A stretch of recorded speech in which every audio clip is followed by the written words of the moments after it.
terpercaya.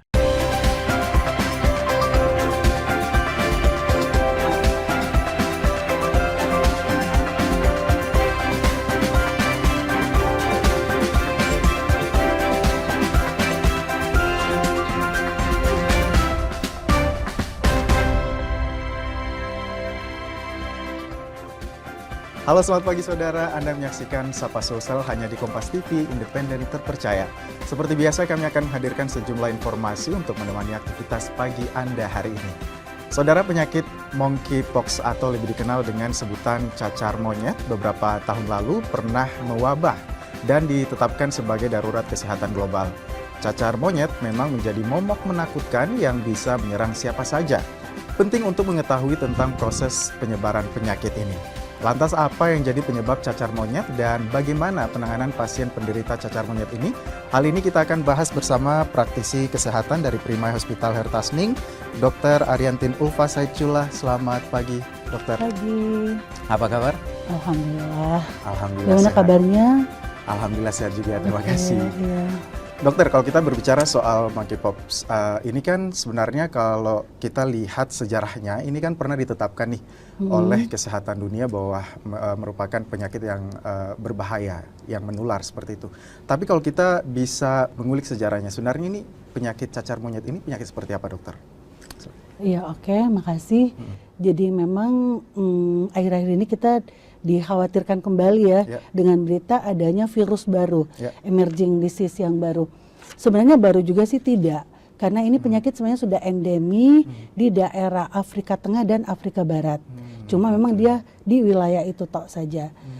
Kalau kita lihat sejarahnya, katanya kan kalau tak kenal maka tak sayang. Iya, tapi kalau yang ini bukan untuk disayang, untuk diwaspadai ya. Betul. Nah, kalau dia ini sebenarnya pertama kali tahun 1958.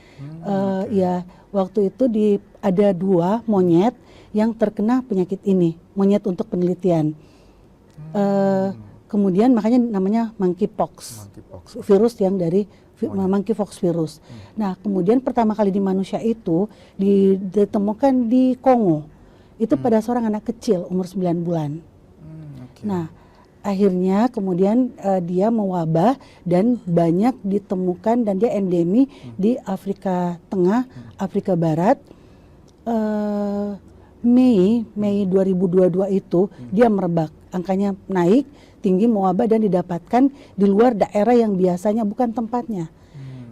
Non endemi, didapat di Amerika Serikat, di daerah Belgia, di daerah Jerman, itu keluar. Kenapa? Karena mungkin masalah transportasi, globalisasi. Antara perputaran yang cepat sekarang ya, perpindahan yang cepat. Kalau di Amerika katanya ada binatang peliharaan yang lucu dari Afrika yang dibawa masuk ke dalam, itu yang menyebarkan. Tadi benarnya jadi Juli 2022 itu akhirnya oleh WHO ditetapkan sebagai kedaruratan kesehatan masyarakat yang meresahkan dunia. Ya. Akhirnya syukurnya dia bisa diatasi. Dia bisa diatasi sehingga kedaruratan itu ditarik. Cuma kembali merebak lagi sehingga 24 Agustus ini kembali lagi ditetapkan 14 Agustus ya. 14. Ditetapkan lagi sebagai tadi kedaruratan kesehatan masyarakat yang meresahkan dunia. Oke. Jadi sebenarnya ini penyakit sudah lama tetapi hanya stay atau di wilayah Afrika saja. Terus kemudian baru-baru ini mulai menyebar lagi di luar wilayah yang tadi di non-endemik tadi. Tapi kalau kita lihat tadi sejarahnya, ini dari 2 monyet yang menjadi subjek penelitian terus kemudian menular ke manusia. Ini berarti ada potensikah memang penyakit yang hanya untuk monyet atau binatang seperti itu ini bisa menular ke manusia atau seperti apa nih kalau dalam dunia kesehatan? Iya. Mungkin namanya vektor ya pembawanya. Mungkin makanya dia namanya zoonosis. Penyakit yang ditularkan awalnya dari hewan, dari binatang. Nah, kemudian dia menular itu lewat kontak erat. Yang kedua, dia airborne juga. Airborne. Artinya orang yang lagi bicara begini pun dia kalau dia mengandung virus kemungkinan bisa menularkan. Yang bertatapan muka langsung atau di permukaan. Itu juga bisa menularkan. Permukaan benda mati itu juga bisa menularkan. Kita jadi teringat COVID jadinya seperti ini. COVID kan yang seperti itu dulu. Kalau airborne artinya dia sekitar kurang dari semeter. Itu bisa menularkan. Iya. Oke. Nah, kalau kita lihat lagi nih, karena memang belum terlalu populer juga di Indonesia, walaupun sudah punya beberapa kasus cacar monyet di Indonesia. Ini apakah bisa diidentifikasi sebenarnya gejala awal orang terkena cacar monyet ini seperti apa? Iya, oke. Sorry, lupa juga tadi kenapa kita jadi kedaruratan ini, karena kasusnya itu yang tinggi sampai 99.000, kemudian ada sekitar 208 kematian di seluruh dunia. Di Indonesia sendiri dia masuk di Agustus, 20 Agustus 2022, dan sampai sekarang tercatat 88 yang terkonfirmasi dari Mpox ini. Oh iya, Mpox sekarang bukan namanya monkeypox, tapi Mpox. Mpox itu iya, singkatnya sejak jadi 22 November itu dari WHO menetapkan namanya jadi Mpox, dan itu berlaku sampai setahun masih dipakai monkeypox, Mpox, dan kemudian setelah itu kita pakai Mpox. Mpox sampai Katanya sekarang. apa sih ya? Masalah stigmatisasi dan rahasia karena juga kan monyet sebenarnya kan. Iya, benar. Berarti untuk menghindari juga stigma sosial ya yang melekat pada penderita orang yang kena cacar monyet ini. Tetapi kalau kita balik lagi nih, misalnya penyebab orang kena cacar monyet ini apa, Bu? Kalau kita lihat dia segar bugar, terus kemudian juga tidak ada riwayat penyakit tertentu, terus tiba-tiba kena cacar monyet, ini kira-kira yang menjadi penyebabnya apa? Iya, oke. Jadi kita ingat kembali dari trias epidemiologi. Yang pertama dari ejennya. Ejennya itu dari kualitas kuantitasnya. Kualitasnya virulensinya, kekuatannya. Kalau dari kuantitas jumlahnya. Kemudian dari hostnya sendiri, manusianya sendiri. Apakah dia dari segi umurnya, anak kecil, atau sekali orang tua. Kemudian dia punya komorbid atau tidak. Misalnya dia punya penyakit kencing manis, atau dia ada gagal ginjal, penyakit jantung, penyakit paru-paru yang sudah lama, itu semua juga adalah salah satu faktor yang bisa memperlemah. Atau pasien-pasien yang paling banyak yang sekarang didapatkan kan sebagian besar pasien HIV, yang memang daya tahan tubuhnya turun. Iya. Nah, kemudian stres, jangan lupa stres, capek, tegang, itu semua bisa menurunkan sistem kekebalan tubuh kita. Nah, kalau katanya tadi kan ditanyakan bagaimana kita tahu ini saya lagi kena atau memang dia biasanya sama dengan penyakit infeksi yang lain, ada ada inkubasinya istilahnya. Mungkin kalau yang sekarang secara epidemiologis itu dalam 21 hari terakhir. Rata-rata katanya sih 6-13 hari. Tapi secara lingkup besar itu masa inkubasi, masa masuknya penyakit ini itu sekitar 5-21 hari sampai mulai timbul gejala. Nah, di fase prodromal kalau timbul gejala ini sebagian besar dengan demam sekitar 38,5 derajat Celcius, suhunya naik. Kemudian biasanya di hari 1 atau di hari sampai hari ketiga sudah mulai muncul ruam-ruam di kulit. 2 hari pertama di teori dikatakan ada enantem biasanya di dalam mulut, ada kayak bintik-bintik merah dalam mulut awalnya, kemudian nanti akan ada makula sekitar 1 hari 2 harian, itu makulanya itu kayak ada perubahan warna kulit dan itu dia datar, kemudian nanti dia akan jadi papul, dia keras naik keras, kemudian dari papul ini 1-2 hari dia akan jadi vesikel itu seperti cacar air, teardrops kayak air mata, isinya jernih, bening. Kemudian nanti akan masuk ke fase pustul. Nah, di pustul ini dia akan berisi kayak pus, nanah, dan kemudian ada umbilikasi di atasnya. Dia kayak seperti poci, mungkin yang umbilikasi, tau poci enggak? Umbilikasi. Ada kayak titik di tengahnya, iya. Nah, itu sekitar 5 hari 7 harian. Kemudian akan masuk ke fase krusta, kropeng. Itu bisa sampai 2 mingguan. Jadi dari awal hingga dia jadi krustanya cacarnya itu keluar, maksudnya jatuh dan muncul kulit yang sehat kembali itu sekitar 4 mingguan. Oh ya, di fase prodromal itu seperti infeksi yang lain, dia ada sakit kepala, nyeri punggung, lemas, nyeri-nyeri badan, itu biasanya seperti penyakit infeksi yang lain. Oke. Berarti memang selain menjaga fisik tetap fit, juga pikiran ini menjadi faktor yang penting juga ya untuk dijaga agar tidak menurunkan kekebalan tubuh ya, seperti itu ya, Dokter Rufa. Baik, kita akan bahas lebih jauh lagi mengenai Mpox ini, Dokter. Tetap juga saudara jangan kemana-mana, tetaplah bersama kami hanya di Sapa Sosial.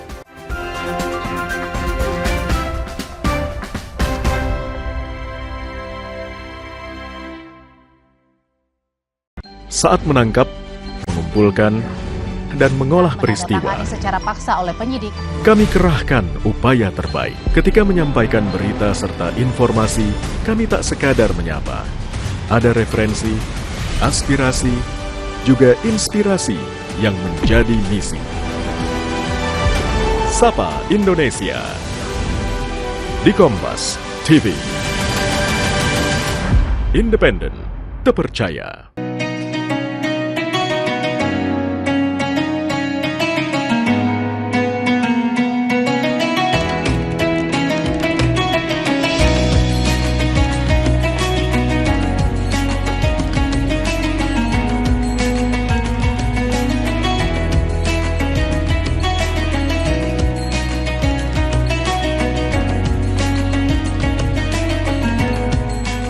Assalamualaikum warahmatullahi wabarakatuh.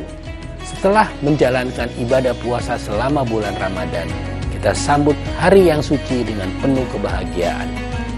Mari rayakan kebersamaan di hati. Eratkan silaturahmi di hari yang fitri. Selamat Idul Fitri 1445 Hijriah. Minal aizin wal faizin. Mohon maaf lahir dan batin. Wassalamualaikum warahmatullahi wabarakatuh. Informasi terkini dari segala lini Pan Berita Utama akan menyajikan sejumlah informasi menarik yang paling mengundang atensi. Kami kompilasi berita pilihan yang sudah kami siapkan untuk Anda dan jadikan referensi utama untuk Anda. Jika Anda tetap bersama kami, terima kasih. Sampai jumpa. Berita utama ikuti pada jam-jam berikut. Live di Kompas TV.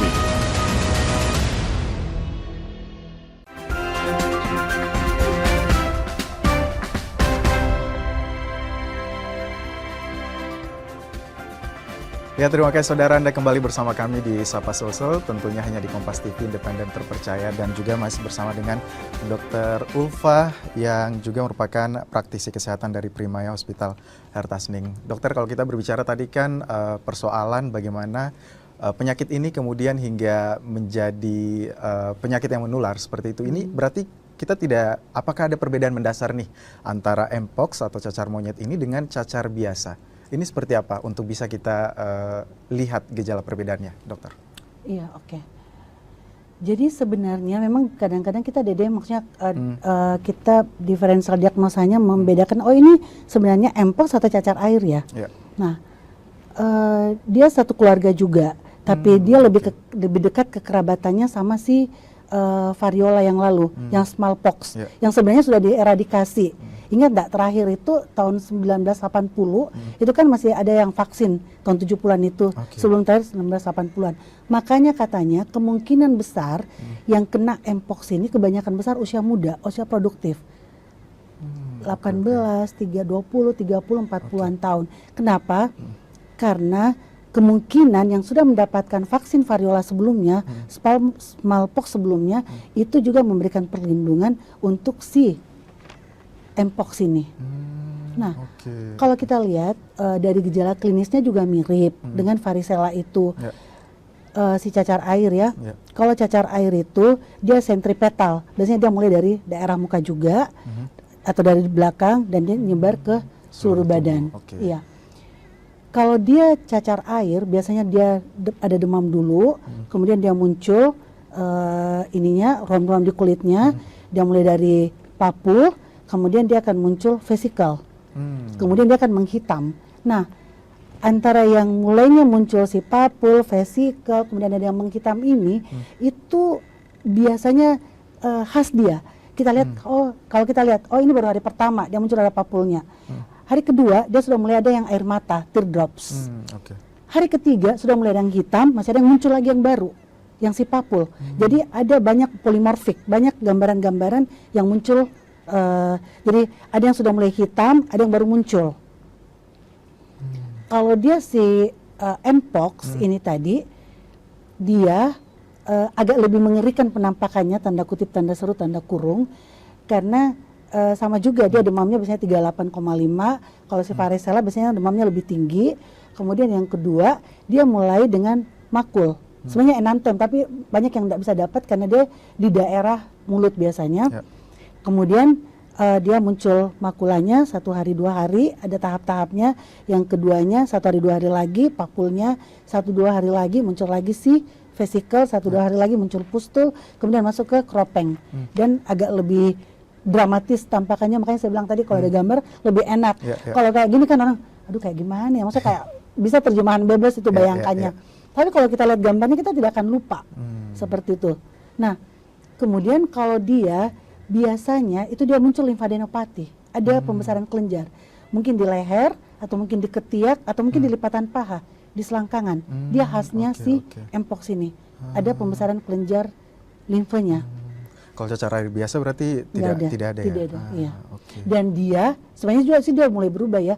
Awalnya dulu dia kena juga seluruh tubuh, dia sentrifugal juga, dari oral, dari ke muka semuanya kena. Dia sentrifugal, tadi sentripetal yang si varicella.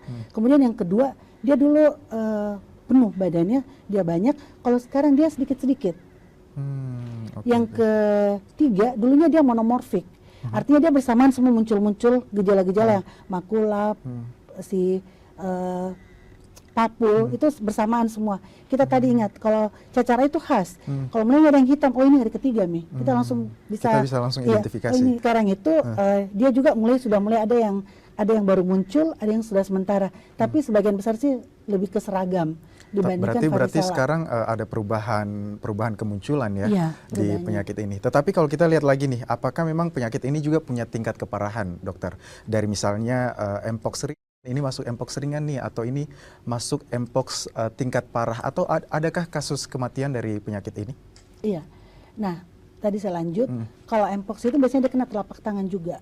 Nah, yang sekarang katanya malah agak jarang juga kena telapak tangan, tapi dulu khas dia kena telapak tangan. Kemudian yang kedua, tadi dia bisa sampai 4 minggu. Kalau cacar air biasanya kita bilang, oh 7 hari ini sudah membaik, paling lama 10 harian. Yang ketiga, kalau bicara tentang berat, pasti ada yang ringan, sedang, berat. Atau mungkin juga malah ada yang kena tapi tidak bisa dieradikasi oleh sistem imun kita. Kalau yang berat, biasanya kalau dia ada komplikasi, entah ke saluran pernafasan atau ke saluran genital, itu biasanya. Kemudian dari jumlahnya, kan jumlahnya biasanya kita bagi kurang dari 25 itu ringan, 25 sampai 50, 50 sampai 100, 100 sampai 250. Yang berat sekali kalau dia lebih dari 250. Yang si ininya, titik-titiknya ini ya, ruam di kulitnya ini. Berarti ini penyakit bisa menimbulkan penyakit lain atau seperti apa nih Bu? Kalau kita lihatnya sampai tingkat keparahannya ini bisa merusak sistem tubuh mana saja? Dia bisa menyerang semuanya. Bisa di saluran pernafasan jadi pneumonia, infeksi paru-paru, bisa ke saluran kemih, bisa ke kulit yang jadi berat, ke mata, bisa mengakibatkan kebutaan. Ada yang tadi saya bilang 99.000 itu kasus yang terakhir, ada 208 kematian. Tingkat kematian ini sebenarnya bisa kita cegah jika memang pengobatan dininya sesuai. Tapi kan kita sebagai masyarakat awam ini kita tidak tahu apa yang harus kita lakukan ketika mengidentifikasi diri kita ini terpapar mpox. Lalu dokter, sarannya apa nih? Misalnya pengobatannya sebaiknya jika kita teridentifikasi terkena mpox, apa yang kita harus lakukan? Pengobatannya seperti apa? Jadi selalu kembali ke riwayatnya sebelumnya. Jadi ingat tadi kembali ke antigennya, penyebabnya, hostnya dan lingkungannya. Kan dia biasanya khas apakah pulang bepergian dari tempat yang ada orang terkonfirmasi, ada orang yang suspek, ada orang yang probable. Nah, apalagi kalau ada riwayat kontak dalam 21 hari terakhir. Nah, kemudian sama saja kalau ringan biasanya paling kalau demam pasti dikasih paracetamol. Kalau nyeri-nyeri kan katanya dia khasnya juga nyeri. Khas juga dia nyeri. Dari mulai yang kulit dari makula sampai ini biasanya yang nyeri. Kecuali kalau sudah krusta biasanya dia gatal. Jadi kalau sebelumnya itu dia gatal dan nyeri sifatnya. Jadi daya tahan tubuh yang makan yang sehat. Terus sepanjang kita belum tahu kita isolasi diri dulu atau memeriksakan diri ke petugas kesehatan. Oke. Kalau sudah ditangani oleh pihak kesehatan, lalu biasanya dari rumah sakit itu apa yang diberikan? Oke, jadi kembali lagi kita lihat apakah dia termasuk ringan, sedang, berat. Yang ringan dan sedang biasanya kita isolasi mandiri di rumah. Ingat COVID dulu, biasanya isolasi mandiri di rumah, kita simptom saja. Kalau sakit ulu hatinya kita kasih obat-obat sakit ulu hati. Kalau dia gatal kita kasih anti gatal, misalnya cetirizine, loratadine kalau gatal. Kalau ulu hatinya sakit kita kasih kayak omeprazol, lansoprazol. Tapi ini bukan untuk mengobati diri sendiri ya, saya sebut ini.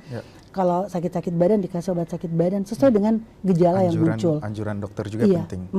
Yang pasti harus tetap dikomunikasikan. Karena begitu ada satu kasus yang terkonfirmasi, artinya dia PCR-nya positif, itu langsung dianggap kasus luar biasa. Satu saja kasus didapat di lingkungan itu. Kemudian kalau berat, itu biasanya pasti diisolasi di rumah sakit dan diberikan antivirus. Untuk pemeriksaannya biasanya kita lapor ke dinas akan datang untuk melakukan pemeriksaan swab dan PCR. Kepada si suspek ini. Iya. Oke. Jadi memang penting juga ya untuk kalau sudah mengetahui tanda-tanda gejala yang ada di tubuh, lakukan isolasi mandiri. Jika berlanjut bisa langsung ke fasilitas kesehatan terdekat ya, dokter ya. Iya. Dan juga saudara kita break, Bu dokter, kita akan lanjut. Iya. Satu lagi. Oke. Jadi maksudnya tadi ingat, apakah kita ada riwayat habis bepergian? Itu ada yang penting ya. Ada kontak itu yang kita harus lakukan isolasi mandiri, itu yang penting untuk bisa mencegah penyebaran, terutama ada di dalam rumah. Iya, melaporkan diri ke petugas kesehatan. Kemungkinan apakah saya kira-kira ada kemungkinan ini terkena penyakit? Iya, virus ini. Oke. Jadi saudara dan juga pemirsa yang ada di rumah, jika melakukan perjalanan di luar, jangan lupa untuk melaporkan ke dinas kesehatan agar segera bisa dicegah dan juga diperiksa secepatnya. Saudara jangan kemana-mana, tetaplah bersama kami hanya di Sapa Sosial.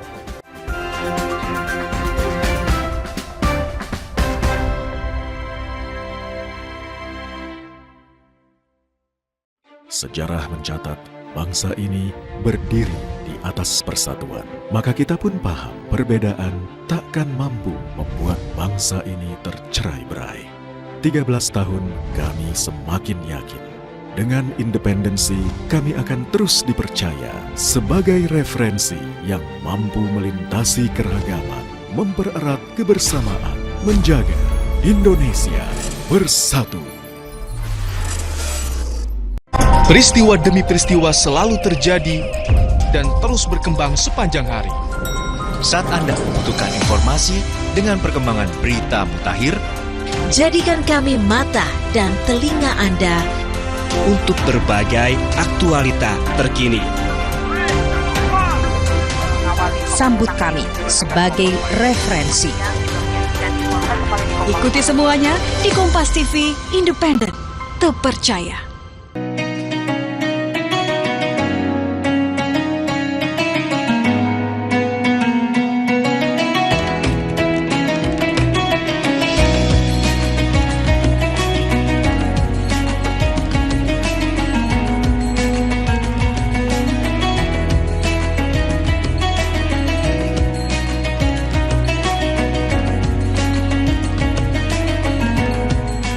Assalamualaikum warahmatullahi wabarakatuh. Setelah menjalankan ibadah puasa selama bulan Ramadan, kita sambut hari yang suci dengan penuh kebahagiaan. Mari rayakan kebersamaan di hati. Eratkan silaturahmi di hari yang fitri. Selamat Idul Fitri 1445 Hijriah. Minal aizin wal faizin. Mohon maaf lahir dan batin. Wassalamualaikum warahmatullahi wabarakatuh.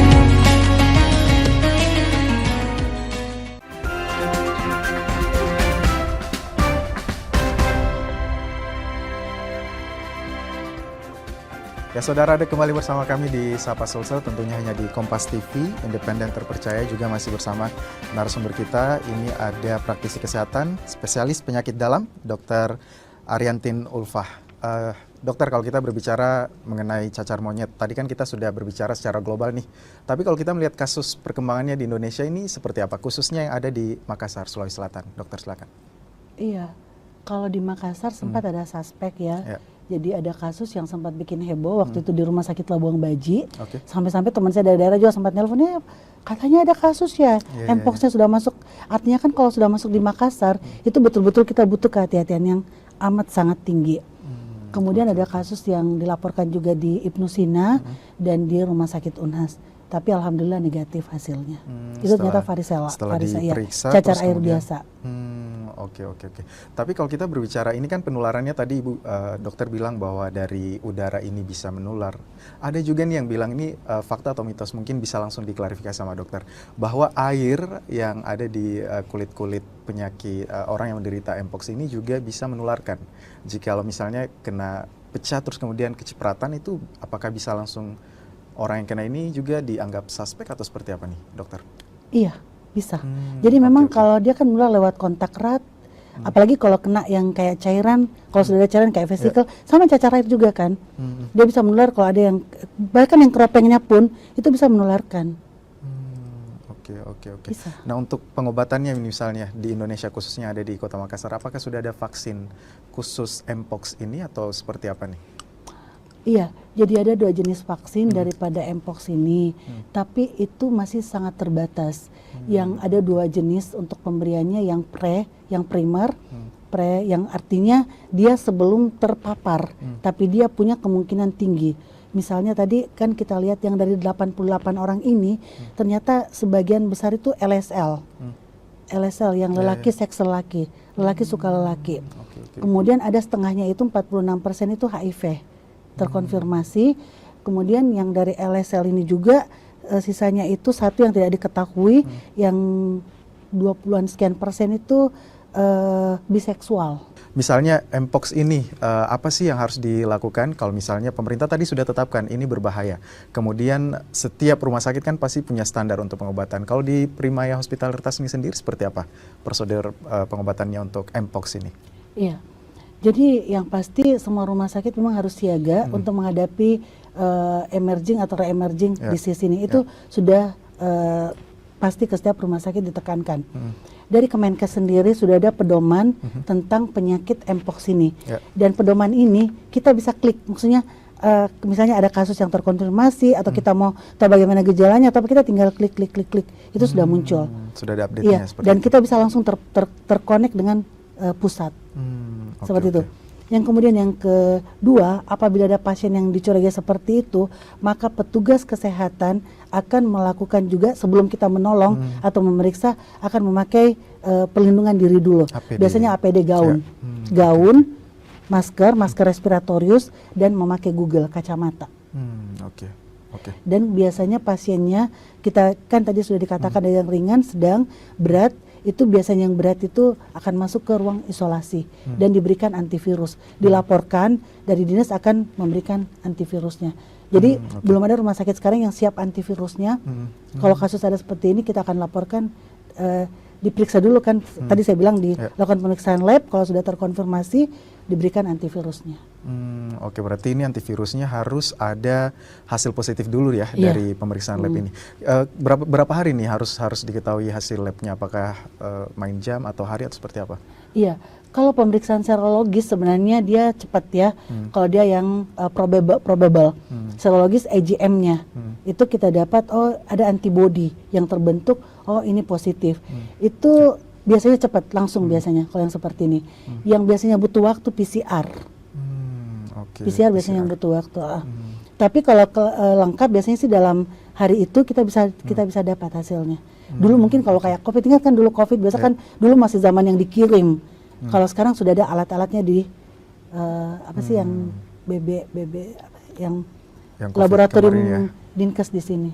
Oke. Terakhir nih Dok, imbauan kepada masyarakat luas di sana untuk menjaga kesehatan dan juga bisa mencegah dini penyebaran Mpox ini. Silakan Dokter. Iya, oke. Jadi standar seperti yang lain, penyakit-penyakit infeksi yang lain, yang pertama diri kita sendiri. Kita harus berpikiran yang positif. Hindari stres. Kemudian pola makan. Yang ketiga, jaga jarak. Kembali jaga jarak lagi. Hindari bepergian yang tidak perlu. Terutama ke kota-kota yang terkonfirmasi. Iya. Yang kemudian yang keempat, hindari kontak Jadi tetap juga sama, tetap jaga jarak, hindari kayak bersalaman tangan, cipika-cipiki, kan karena halo kayak gitu. Langsung ya. Iya, maksudnya spontan biasanya. Itu dihindari, hindari terlalu banyak menyentuh permukaan-permukaan yang tidak perlu, selalu cuci tangan.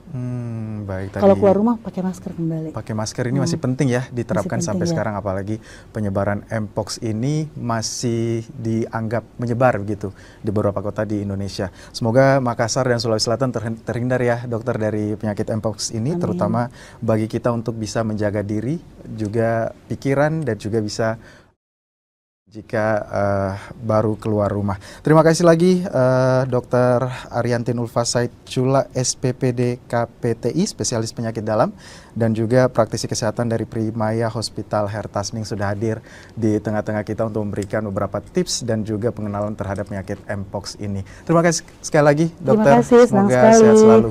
Bisa berinteraksi lagi Baik, pagi terima ini. kasih. Dan juga saudara, itulah tadi informasi kami. Saya Gufran Lamataha mewakili Kerawat Kerja pamit undur diri. Terima kasih, selamat pagi dan jaga kebersihan.